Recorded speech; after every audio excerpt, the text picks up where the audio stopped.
The Conservative American Message, hosted by the one and only Cam Lau. It's Saturday, January 14th, 2023, and you can join me every Saturday to hear the greatest political content known to man. I asked you guys that follow me on Instagram whether you have a gas or electric stove. Do me a favor, and if you don't already, follow me at The Conservative American Message and comment what you got. I happen to be an American, and thus I have a natural gas-powered stove. But these liberal crazies, they want to ban gas-powered stoves, maybe even hot water heaters, furnaces, and other appliances. Why would they want to do this? Well, because we're killing the environment, of course. When you drive your diesel truck to the store to buy hamburger from farting cows and fry it on your gas stovetop, your carbon footprint is incomprehensible to these hippies. They have also cited different studies done on the negative health effects of these appliances. So this all started when a commissioner of the U.S. Consumer Product Safety Commission stated that they were considering a ban on the appliances. There was plenty of uproar from the public over it, and following the embarrassing story breaking in the news, the chair of the Consumer Product Safety Commission released a statement that made clear there is no plan in place to ban them and only some broad studies had been done at this time. The White House also denied that there was any support for an all-out ban. But I wouldn't put it past the Biden administration to cook up such a waste of time and ridiculous policy. Although it hasn't happened across the nation yet, California and New York have already moved to ban natural gas appliances. California passed a law to ban any new gas furnaces or water heaters after the year 2030. Just how incredibly stupid are the Democrats who push this garbage? It was once said that the government should stay out of the bedroom, but I say the government should stay out of my kitchen, not to mention out of my paycheck. But it doesn't matter which room is searched in the Biden home, they typically seem to find classified documents being illegally stored everywhere.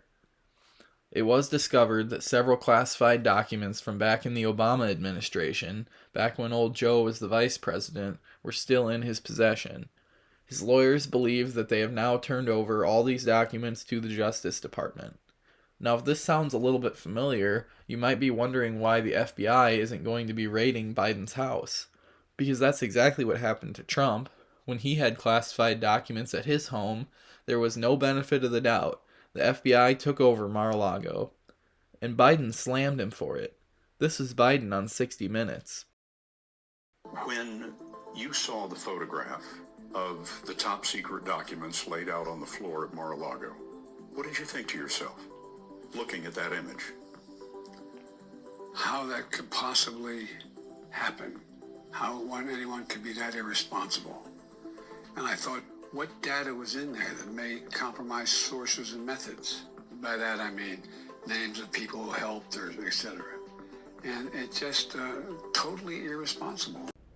But regardless of who was worse, Trump or Biden, it really doesn't matter, because they already have a legal precedent set in these situations by none other than Hillary Clinton. When Hillary Clinton had classified emails on her personal server in violation of federal law, James Comey and the FBI refused to pursue any prosecution.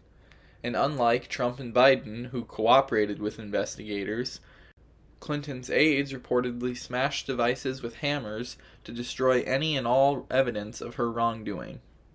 So if she gets in no trouble, Trump and Biden should be in the clear as well. In the meantime, Attorney General Merrick Garland has appointed a special counsel to investigate the president, and the newly elected Republican majority in the House intends to fully investigate the matter. I guess House Republicans aren't totally useless. In fact, the House of Representatives was able to pass the Born Alive bill, which requires doctors to save the life of a baby in the case that it is born during or after an attempted abortion.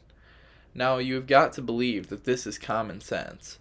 Even if you support abortion, you still believe that once a baby is born, that it's a human person. But no, 210 Democrats voted against this bill. The bill imposed no penalties on the mother in any situation, only on the doctor that refuses to save an innocent child's life. It makes me physically sick to think that half of our government cannot see this clearly. All of the opponents to this bill said that they would not support a bill that limits access to abortion, but this isn't about abortion. It's about babies born alive. But letting a baby who is right there and alive die is healthcare to them. This is not a fetus. It is a child, but they still consider it abortion. And you know what? They're right. It is abortion, because abortion is murder. Well, that's all I have time for. Were you offended by this podcast? Good. If you want me to talk about something on the show, let me know at The Conservative American Message on Instagram or Facebook. Thanks for listening, guys. I really appreciate you all. Have a great week and stay conservative.